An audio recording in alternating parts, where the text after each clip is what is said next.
Lane. I'm the president of Liftport Group, and we've been doing these shows now, the DareGreatly Space podcast, for about, well, many months, since October or so. And I was told today by my team that we have more shows than most people. So that's pretty exciting. Folks that have, there's a relatively low bar to getting a podcast set up relatively. And a lot of people have a lot of podcasts. And so I've heard the phrase peak podcast a lot in the last maybe month or so, indicating that there's a saturation to this field and to this market. And we kind of got into the game a little late, right? October 22 feels late by comparison. But I'm feeling pretty good about it. We've gotten some great, terrific, amazing guests. And our numbers are starting to track up. And I'll tell you some more stuff about the business of our business here in a moment. But we now are doing a show Mondays and Wednesdays for the DareGreatly Space podcast. And by the way, you can find that both on our YouTube channel, youtube.com/liftport, and also our Spotify channel. Make sure that you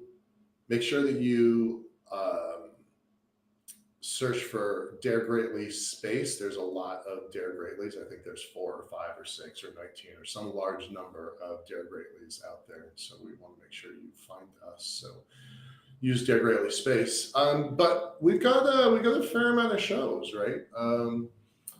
And that's on the heels of 27 online conferences that we hosted during 2020, 21, 22.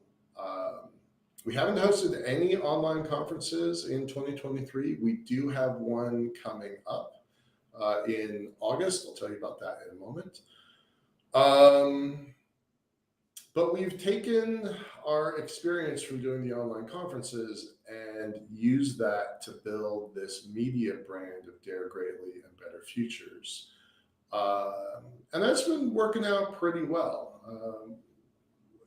Both of our 2 clients, the Mars Society and the Space Frontier Foundation, both of them have taken our core offering and then added to it. So that's always a good sign when your clients increase the pace of what they're doing. On that note, on the 18th of July, on Tuesday, we're going to have Red Planet Live, the Mars Society's Red Planet Live show, is going to host Emily Calandrelli, which is awesome. She's a great guest. We've had her on our show, maybe it was 2 years ago. She's super fun. She is smart, knowledgeable, really super enthusiastic and very capable. So she's a great science communicator. I don't really know what she is going to do on the Mars Society's Red Planet Live's show. To my knowledge, she doesn't spend a lot of time looking at Mars. That's, to me, I'm not aware of that in her background, but I'm super curious to see what she does. So tune in for that. And I'm told that she's been at MDRS. I did not know that. So that's really cool. As a participant or as a media personality?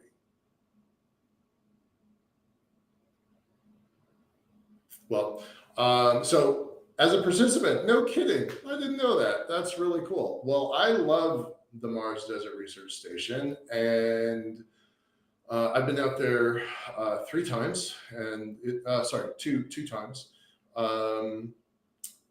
Not as a participant, but as a researcher. So that's really cool. I didn't know that she had that background. That's awesome. So she's going to be on the Red Planet Live show next week. And next week, the week afterwards, the following Tuesday, the 26th, we will be hosting the new show from the Space Frontier Foundation. I'm not supposed to tell you the guest, but you're really going to want to hear it. So just stick with us. See you next Tuesday, or 2 Tuesdays from now. So pretty awesome list of guests, right? We had General Quast, Lieutenant General Quast, 2 weeks ago, and now we're moving on to Emily Calandrelli, and then the next guest is also going to be a name brand person that you're going to want to tune into. So we've had some great guests. I really have enjoyed doing this. We do not have a guest tonight. Where, as if you've tuned into this show at all before, we kind of have three kinds of programs. We have our guest program where we have a speaker sharing their wisdom with us. We have a policy show that I think space policy is super important, where we take a deep dive into national priorities, federal priorities, documents that are being written around the space sector. I think those things are really important. They don't get a lot of traffic, but I think they're vital to our community, so we dig into those pretty deeply. And then current events and space news. So today's going to be a space news one. I'm going to try and get through several articles pretty quickly.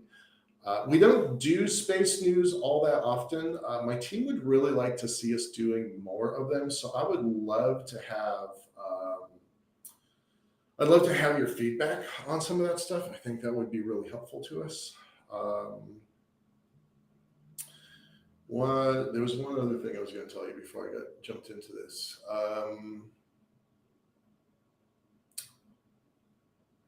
Sorry, I have notes, but I lost it. Okay, let's jump straight into it. There's a couple events kind of coming up I want to put on people's radars. This one is unusual. Let me just pull a link here, just a moment. Let me share screen.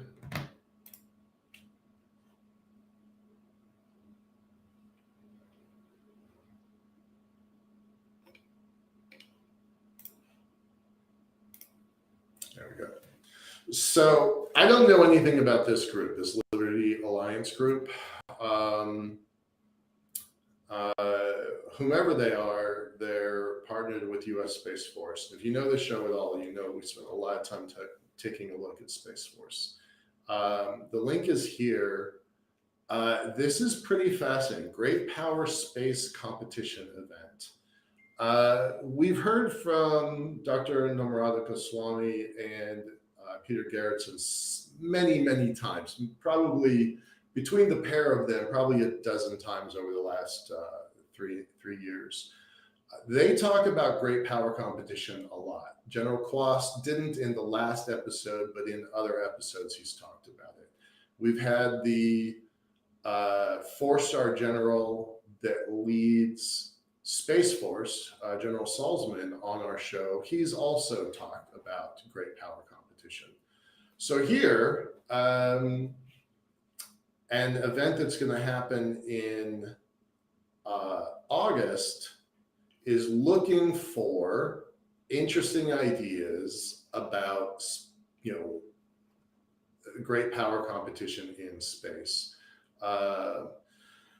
It's an unclassified event. It's important to note that it's Tampa, Florida. Tampa, Florida is where a lot of war games and simulations happen. It's the Southern Command headquarters, SOCOM headquarters, Special Operations headquarters.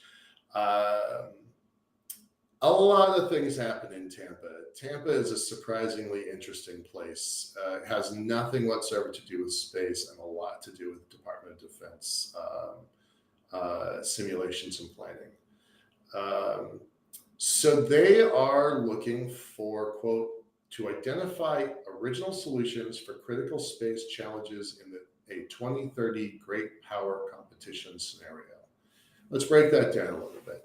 Identify original solutions. Well, you can bet that I think a lunar elevator infrastructure, including a space station at L1, a counterweight, and a operations, logistics, and mining center at Sinus Medea on the moon makes for a pretty interesting and original solution for critical space challenges. 2030 is around the right time frame. We should have many elements of construction put together by then. So I think the timing fits very, very well. So we're going to be submitting to this to potentially present at this event. So it's pretty interesting. I'm going to read some of the text because I think it's relevant. The stakes and complexity of space during competition and emerging conflict could not be higher. Rapidly evolving and emerging technology has made the peaceful uses of space and the benefits of space technology widely accessible and available for countries around the world. However, adversaries have seen advancements in space capabilities that hold at-risk strategic defense and industry capabilities, placing U.S. allied and partner nations, forces, and monetary investments in jeopardy. And that last part, monetary investments in jeopardy. If you listen to the show at all, you know that there's a half a trillion dollars of value derived from the space economy worldwide right now. This year, 2023 is $500 billion. And billions, tens of billions have gone into investment to build out that infrastructure. It might be north of $100 billion by now, depending on which way you're looking at. So this is saying, look, there's a lot of capability at stake and there's a lot of capital at stake. So this is the first time they've ever done anything like this. It is brand new to me. I'm really interested in it. I think it's going to be interesting. I'm going to read off what they're kind of looking for. This includes, but is not limited to, the preservation of on-orbit capabilities, preservation of space-enabling infrastructure, gaining and maintaining information advantage in space, and gaining and maintaining unfettered access and freedom of maneuver as it pertains to U.S. national security interests during competition. During competition, does that say it's a hot war zone? Is that a cold war zone? Is that a lukewarm war zone? What does that mean? But I think it's well understood that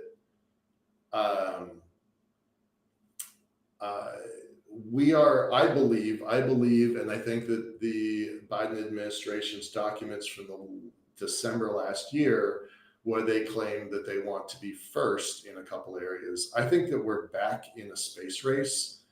If you listen to earlier episodes, for a while I didn't. Dr. Lanius, the chief historian of NASA, now retired, long retired, he said we were not in a space race. And then just a few months later, a document came out of the White House that was talking about firsts that America was trying to achieve in space. And I think that solidly puts us, once the administration says first, I think that by definition becomes a space race. So I think this is going to be a really interesting meeting. We don't know whether we're going to go or not. We don't know if we're going to get invited or not. We have to submit a paper, and if that paper is strong enough, then we'll be invited. I'm going to read a little bit more. The event will explore threats from near-peer adversaries at the ground, link, and on-orbit segments of space operations. Attendees will be challenged to find solutions that are multi-domain, multi-dimensional, meaning physical, informational, and cognitive.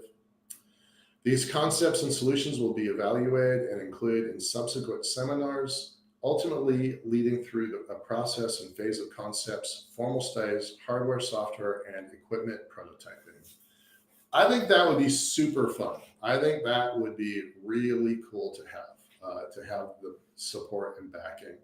This is the first thing like this that I have seen come out of Space Force. the very first thing. I think you all know that we have been evaluated. It's really important they say we have not been endorsed. They don't use language like that, but we have been evaluated. They have a program called, what's it called? TechRats, Technology Readiness Advancement something. Their TechRats program, where we were evaluated, there were 5 of us, there were 12 of them, including the chief scientist of U.S. Space Force, folks from Aerospace Corporation, Air Force Academy, 2 spooks that wouldn't give their name or affiliation. So it was a pretty interesting meeting. And they have been curious about our elevator for a long time.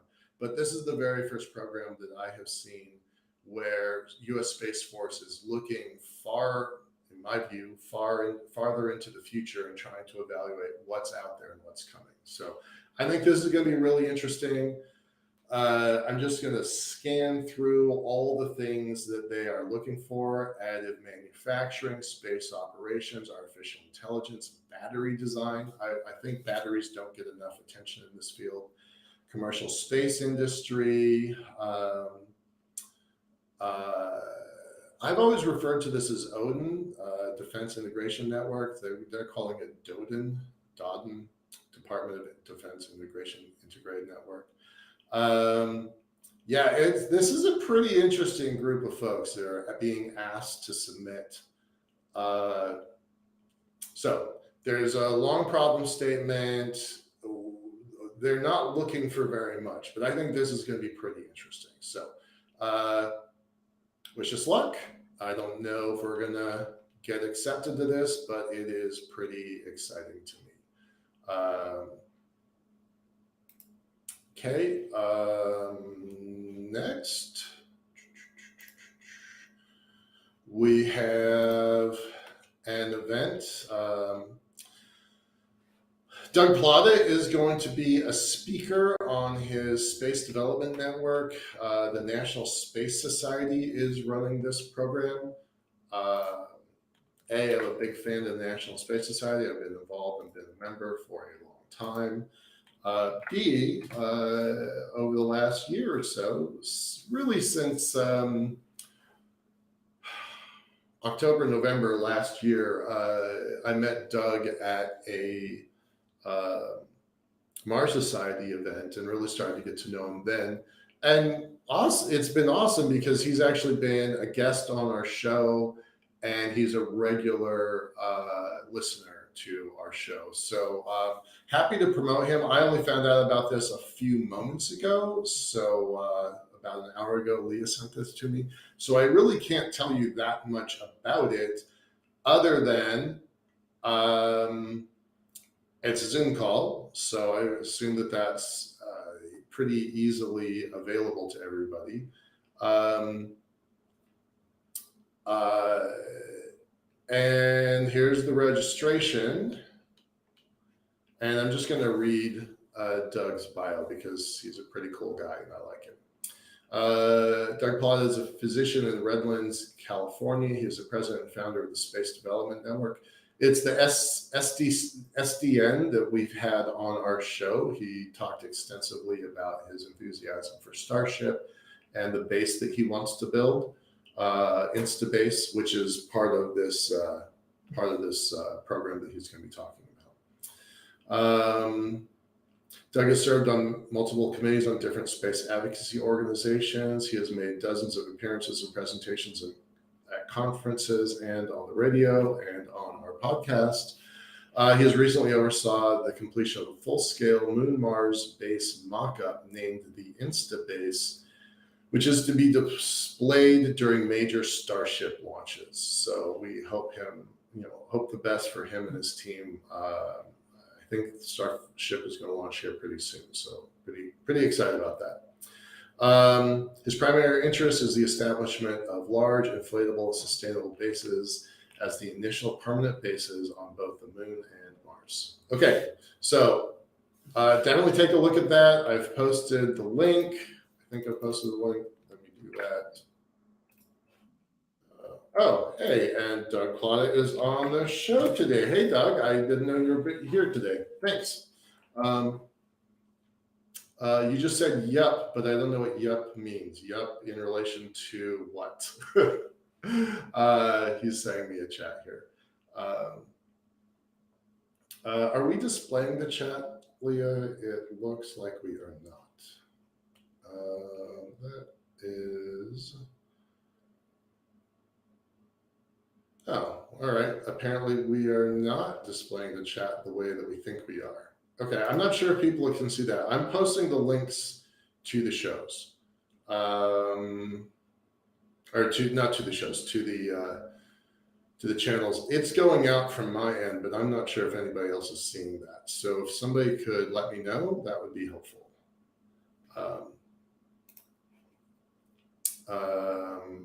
All right, what else is going on? There's another event that's worth showing. So we've been involved with the Mars Coin community for about 3 years now. We have hosted, this will be our third event, our third conference that we have hosted. And before I get, hate comments about, cryptocurrency is a scam, blah, blah, blah, I don't think it is. So I'm just going to say that. I think there's value in these tools. The reason that I support the idea of Mars Coin is that it's the only coin backed by physics that, I don't know what is ultimately going to be the dominant coin on Earth if Bitcoin is going to be the dominant coin or something else is going to replace it or supersede it. But I do know that a transaction that happens on Earth cannot maintain a transaction that's happening, 140 million miles away. You've got the speed of light problem means that you are going to have two separate blockchains on two separate planets. And the Mars Coin Expo is really going to take a look at that,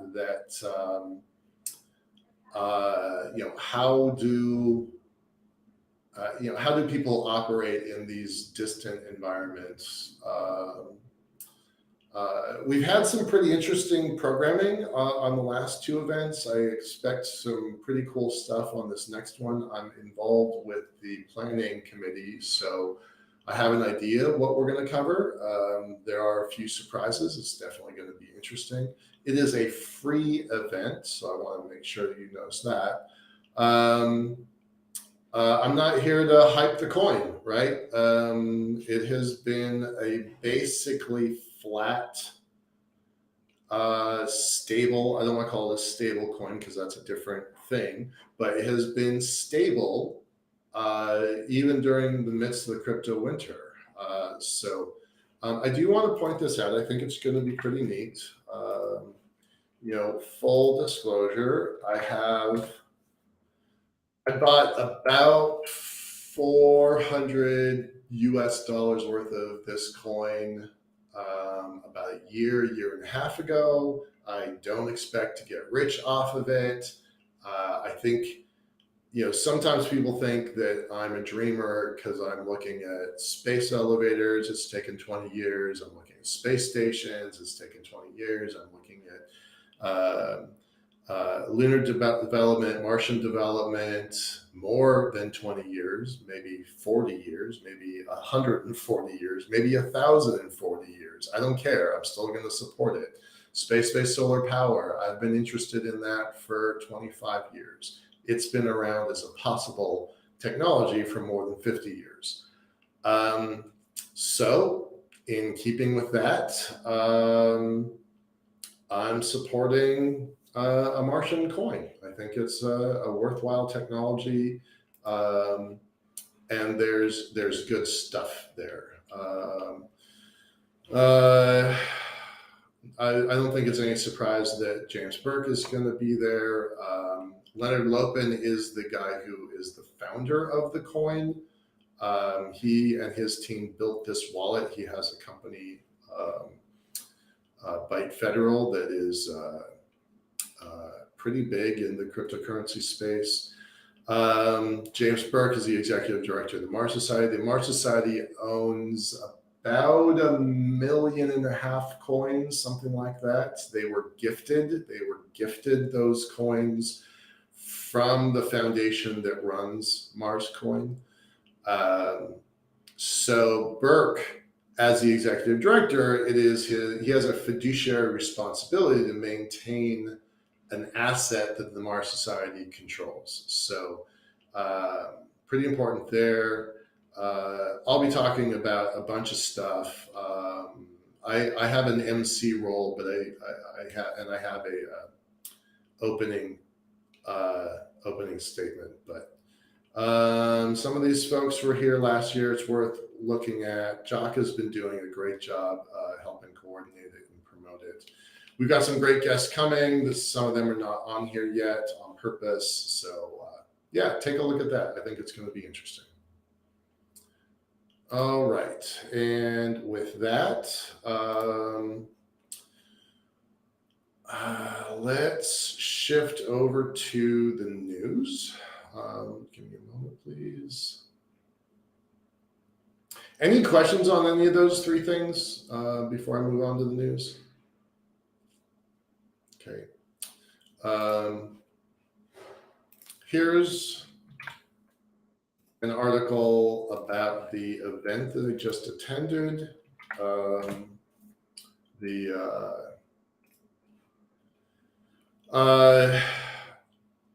Administrator Nelson came to the region just south of Seattle is a city called Kent. It is Blue Origin's headquarters. He is accompanied by Senator Maria Cantwell. Cantwell's office coordinated this part of the trip. I said last week when it happened on Wednesday, I was a little perplexed. I was really happy to have the NASA administrator on site. I think it's really worthwhile that he comes out here. But he was making a tour of, quote, non-space states. And what does that mean, right? He was over in Maine about a week and a half ago. I would honestly say Maine is not a space state. It is not one of the first ones you think of when you think of space and the space economy, whether it's as a contractors to NASA or its own commercial space sector.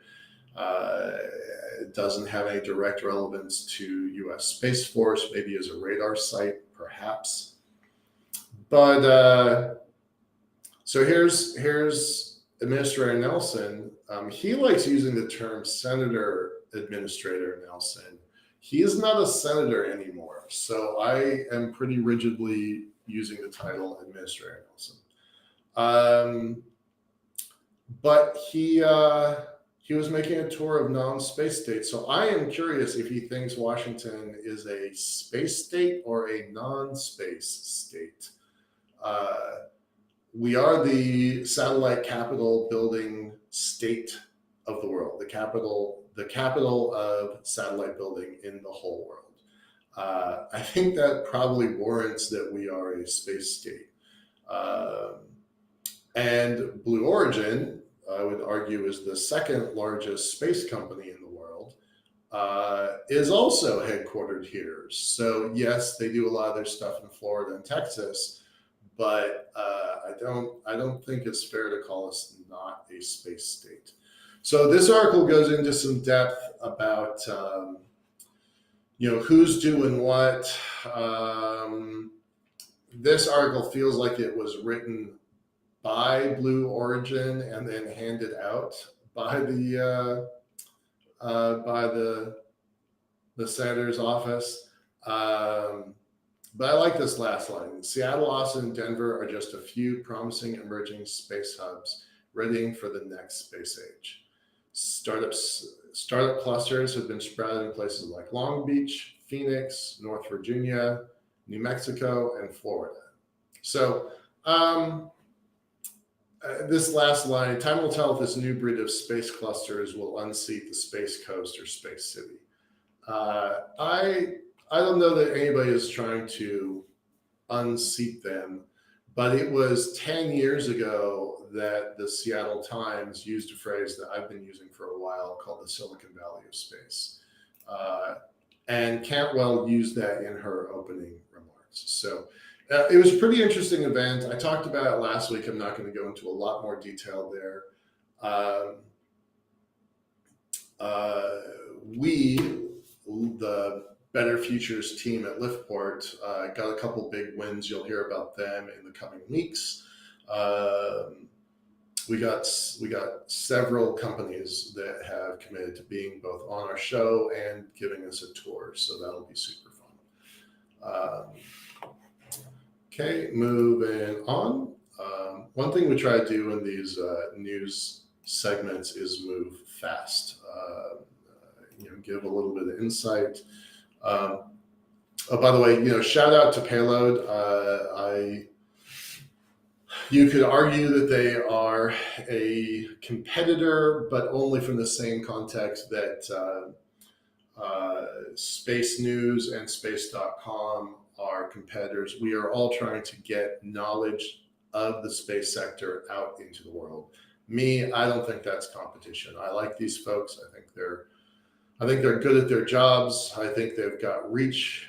They're reaching people that we don't reach, which is great. They have their own podcast. I'll do a little shout out to that. And they have good original reporting, right? We have good original reporting. Rachel's terrific about that. But we don't have nearly the staff that they have. So it's nice to be able to get other stuff from other places. And I mean, our Rachel is not this Rachel, to point that out, that they're different people. So this one came across my desk the other day. There's a new report that basically says bad days are coming in space. How counter space capabilities, right? The Mitchell Institute encourages the development of counter space capabilities. So that, coming on the heels of that event that I just talked about, the Defense Network event, there's a lot of people starting to pay attention to this. And they wrote a report. It's a pretty interesting report. I'm going to pull it up here. And it basically says, look, here's Major General. So Major General is a 2-star general. I think we're past the point of, quote, is space a warfighting domain? I think we're past the point of, quote, has space been weaponized? To answer both questions based on past actions from the U.S. adversaries such as China and Russia, it is an unequivocal yes. That's a heck of a quote.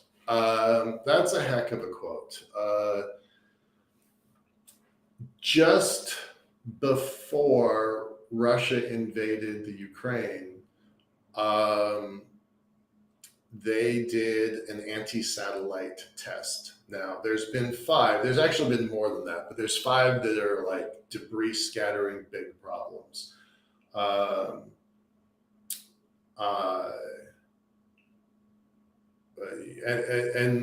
it was from 4 nations, right? So it was Russia, America, China, India, and then Russia again. So the first time you do it, it demonstrates ability, it demonstrates capability. If you do it a second time, it indicates willingness,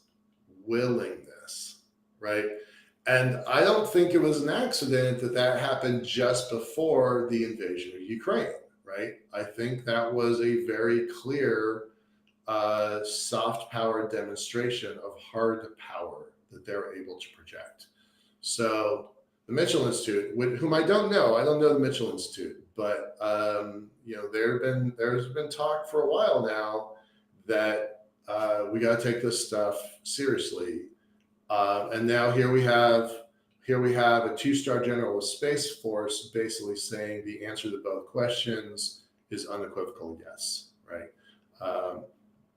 Is space a warfighting domain? has space been weaponized? And there's a lot of different definitions for what weaponization means. In the same way that I've had conversations with Dr. Plata about what does sustainable mean. What does it mean in Washington D.C. terms? What does it mean in commercial terms? What does it mean to the moon? I think the same fuzziness of the word weaponized really needs to be evaluated. So interesting. The report, by the way, is here. It is downloadable. Here's the whole thing. It's pretty extensive. But here's the building a U.S. Space Force counter space capabilities, an imperative for America's defense. That was just released a few days ago. Definitely worth the read. I know that our policy shows are not as interesting as some of our other shows, but I'll tell you, this is the world we live in, and I want you to be paying attention to it. Okay.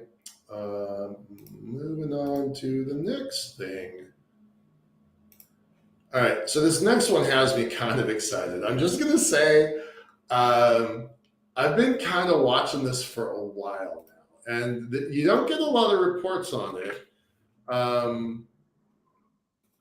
Don't get a lot of reports on it, and it's so weird that this is being written on by the Greek Reporter, which, by the way, is a legit news site. I used to read that when I lived in Greece a long time ago. But the headline is amazing. Earth's new moon revealed, here to stay for at least 1,500 years. It is a worthwhile read.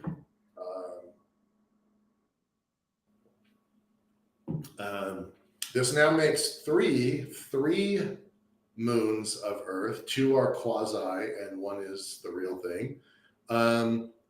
These things are really small. And for a little while, I don't know what the status is of this one, there was a moon orbiting the moon. So that was pretty unusual. That was a pretty small rock.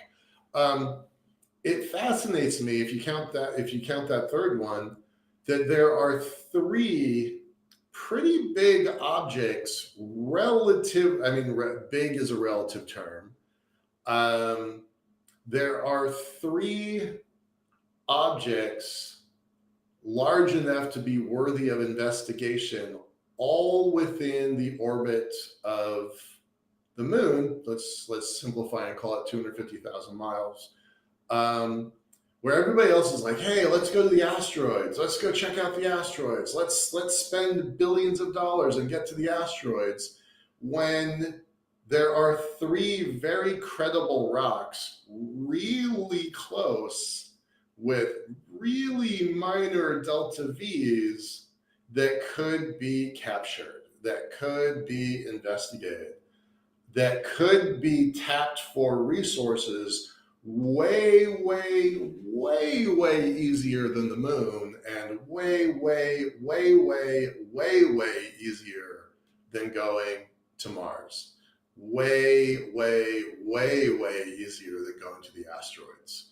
So it still baffles me why people are not looking at these quasi moons as targets, as either science targets or developmental targets. And you wind up seeing stuff about this in really like kind of off the beaten track websites. You're not seeing it in like big publications. Space.com covers it sometimes, but they've been around for a couple of years. This one was found in 2013, so 10 years. And then there's a new one that's real recent. I just said that wrong. I totally just said that wrong. It was just found in 2023. There's a different one. There's a different one that was found a couple of years ago. It's going to be here for a long time, 1,500 years or so. And I actually just learned this myself, so I'm going to read it. Quasi-moons, also referred to as quasi-satellites, often exhibit a visual appearance similar to that of our familiar natural satellite, the moon. They seem to revolve around our planet in a manner akin to Luna's graceful orbit. Don't totally love this image because this is an image often a precursor to an asteroid impact to the Earth. But how else are you going to? There's no pictures of this thing from the outside looking in, so this is the best they can do, I guess. So I think that's pretty interesting. I think it makes for a really cool potential science and commercialization target.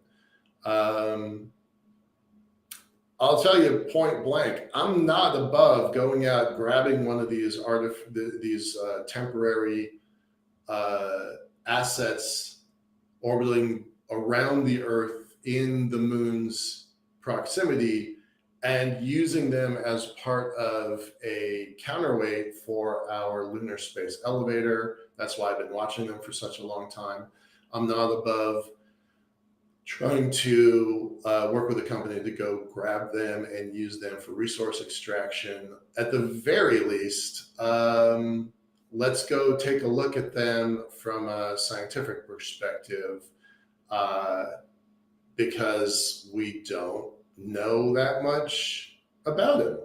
So yeah, pretty interesting. Gravity on them is really minor. They're probably pretty mobile, assuming you have the mass, assuming you have the thrust, because they are still pretty big objects. So pretty fun. I think that's an underappreciated piece of target for science. So moving on from there. I'm not sure how this one's going to work, so if it doesn't work very well, I'm just going to move on.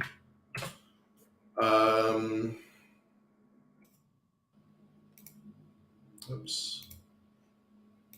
So Lockheed just did another inflatable test of their proposed space station. So I'm going to run it. The test that we're doing today is an ultimate. And tell me if you can see that. I'm hoping that is visible. Leah, is that visible? Okay, great. So what they're talking about is they are working on the next space station, right? This is going to be a piece of the space station. I've seen this thing 4 times. It still catches me off guard. Like, wow, that's a lot, right? They're saying that this exploded at 6 times the intended pressure. They did a test back in December, so this is the second one. It is supposed to validate the explosive test of the first one. Totally done on purpose. It did. It blew apart in the places they expected. It stayed rigid in the places they expected. What they didn't expect is it also blew apart the test stand. So it's not a good day to be a test stand, right? Where you had SpaceX blow up their launched stand, and these folks blew up their test stand. So pretty funny, but I think it's pretty remarkable. And this is going to be a piece of the future. There's a lot of different ways they can use this inflatable structure. I know that Doug Plott is excited about inflatables in the future, whether that's on the moon or Mars. But my hunch is that he's probably interested in this one as well. Yeah, that is shreds and pieces. So all right, and that's enough of that because they moved into a commercial. How do I kill that? Um, mm, mm.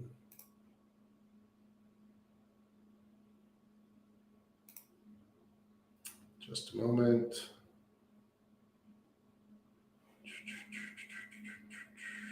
Apparently on ad, just a moment. Okay. Back to sharing.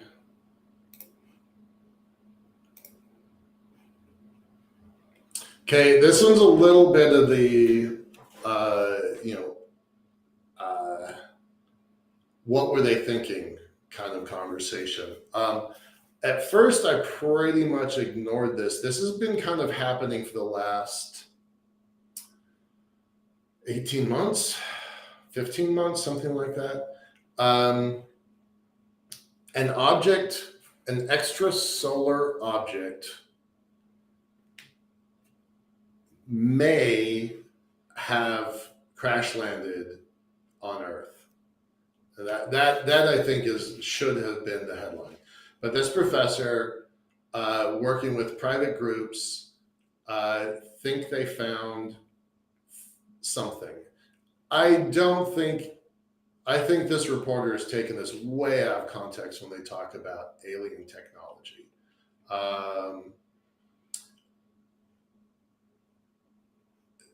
Their U.S. Space Command confirmed that this thing did come from a different solar system. That was confirmed maybe 4 months ago. This professor got Space Force to hand over their telemetry on this object. So that's true. That is assuredly true. And the reason I say this is a story that's been going on for 15 months or something like that is that Space Force did not want to release that data because it gives an indication of how sophisticated their tracking software is, and they didn't want to do that.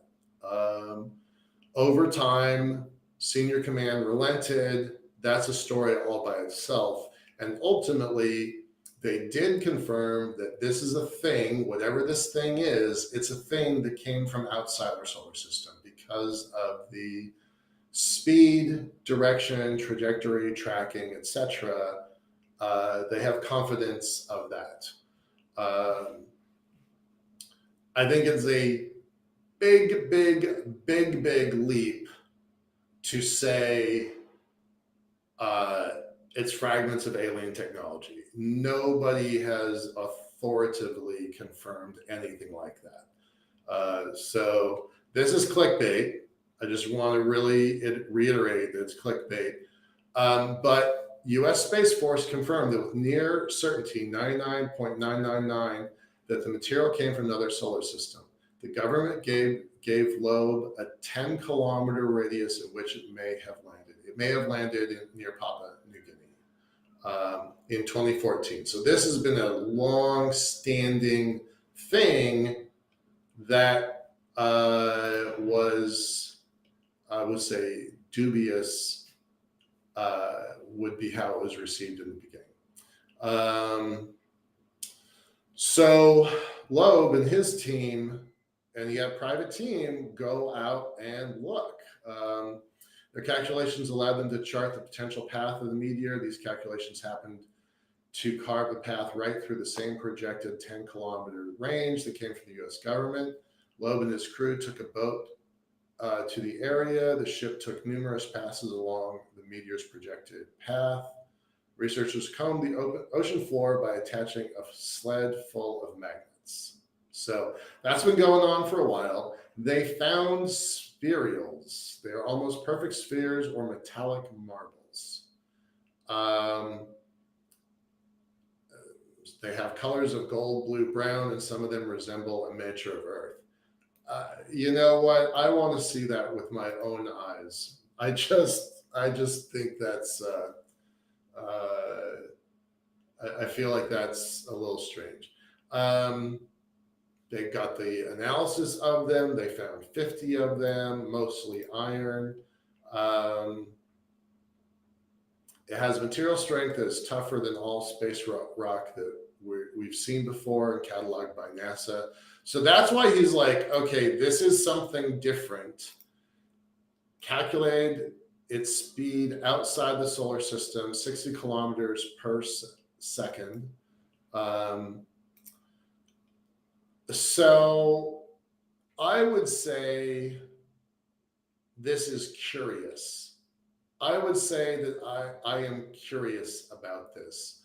I do think it is a stretch to start saying it's alien technology.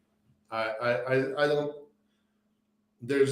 think there's any professional in my circles that would put their professional reputation on the line for calling it alien technology. Nobody that I know would do that. So I'm curious. I've been following this for a while. There's more here than there used to be, which is why I'm sharing it on our show. We do talk about infrastructure, and if this is true, it makes for really interesting infrastructure. But right now, all it is 50 interesting marbles, mostly made of iron.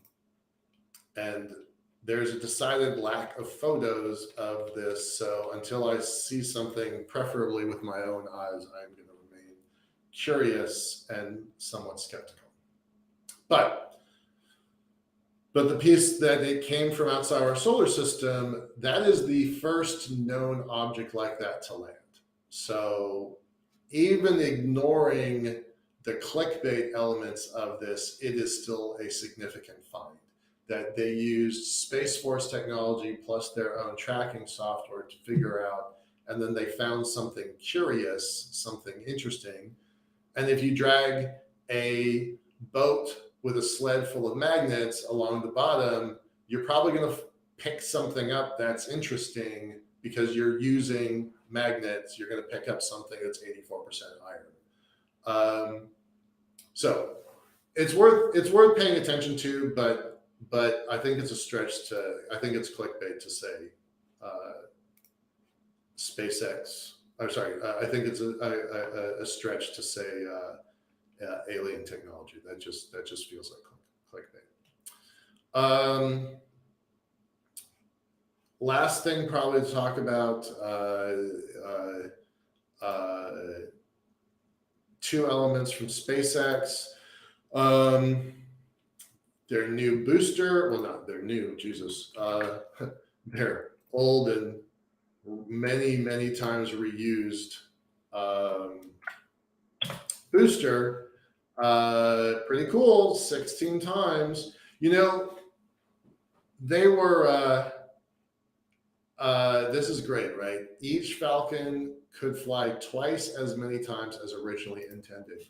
Every time, gosh, remember the first days when they reused a booster? I mean, it was international news. Oh, they're going to reuse a booster twice.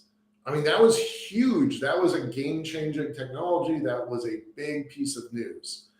Now, we're like, okay, that's what you're supposed to be doing. That's how rockets are. May be able to reuse as many as 20 times, double the company's original goal.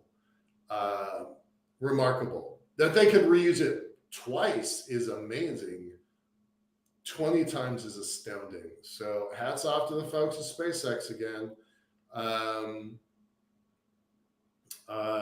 Pretty remarkable. I thought there was another stat here I want to point out.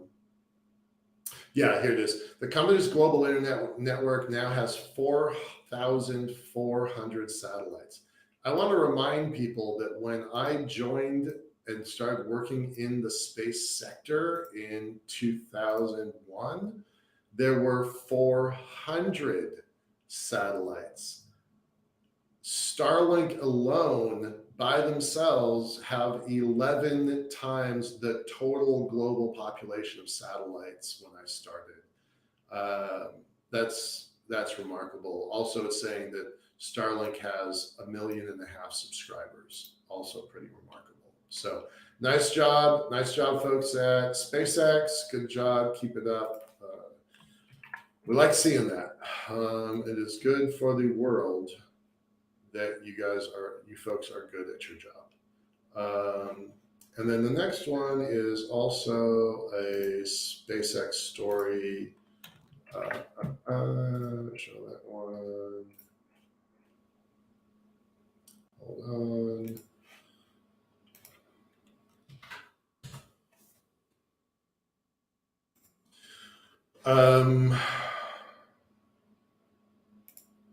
Okay.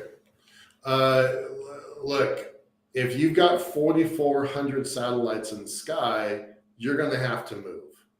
Starlink satellites are dodging objects in orbit thousands of times every month. Yeah, of course they are. We've been saying for a while now, every new intern that I get, I tell them to go outside tonight and look up, because the night sky is never going to be the same. Right now, in the world, we're launching a rocket about every 2 to 3 days. Somewhere in the world, somebody is launching a rocket every 2 to 3 days, and that number is quickly trending to every other day, every 2 days. It used to be remarkable if you could launch something, in the world once or twice a month, and now it's every 2 to 3 days, trending towards every 2 days, which means every 2 days there's more and more and more satellites going into the sky. Every 2 days, somewhere in the world, somebody's launching another satellite. Some of those satellites only last for a couple weeks. Scientific ones, they're intended to deorbit quickly. Super small, low orbit CubeSats don't stay in orbit for maybe a few months. Others are going up like Starlink or GPS, and they're going to be up there for 15 months or 15 years, right? But if you've got roughly 8,000 satellites on orbit and one organization, one company owns half of them, then that means they're going to get in their own way, and they're going to get in the way of other satellites. Either other satellites are going to cross their path, or they're going to cross other satellites' paths. This is really complicated.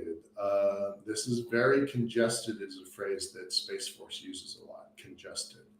And it's going to get more. There's going to get more congestion. There's going to get more satellites. The official term is called conjunctions, when one satellite might intersect with another satellite and they've got a possible conjunction. That's another word for collision, right? If one path, one trajectory intersects another trajectory. And so this is a pretty interesting article that's worth kind of reading, just for the idea of understanding how these conjunctions happen, how often they happen.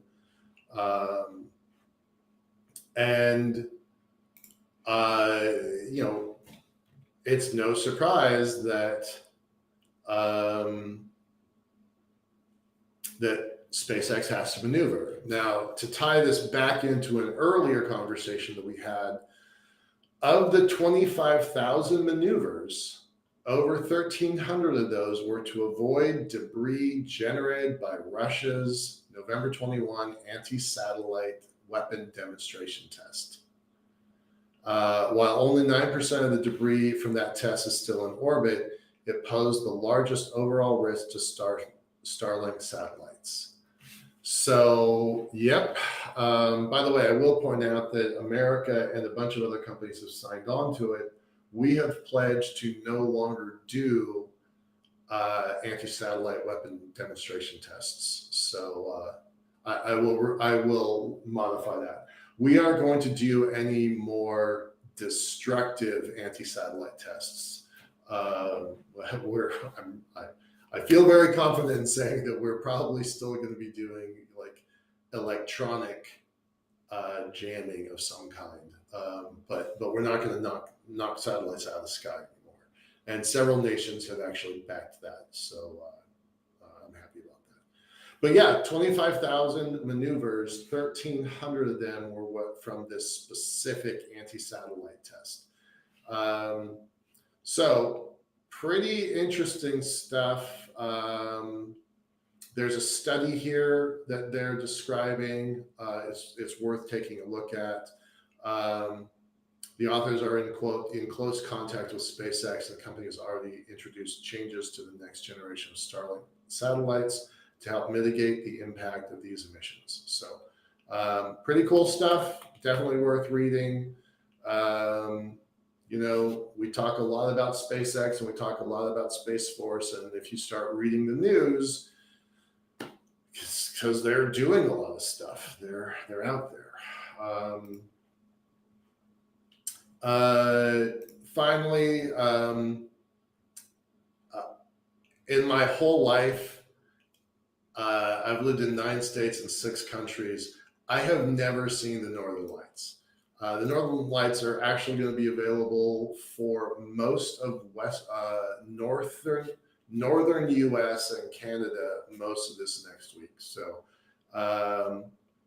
whatever your chance of local rain is, a solar storm will reach the upper Midwest, making the Northern Lights visible for some areas of Wisconsin.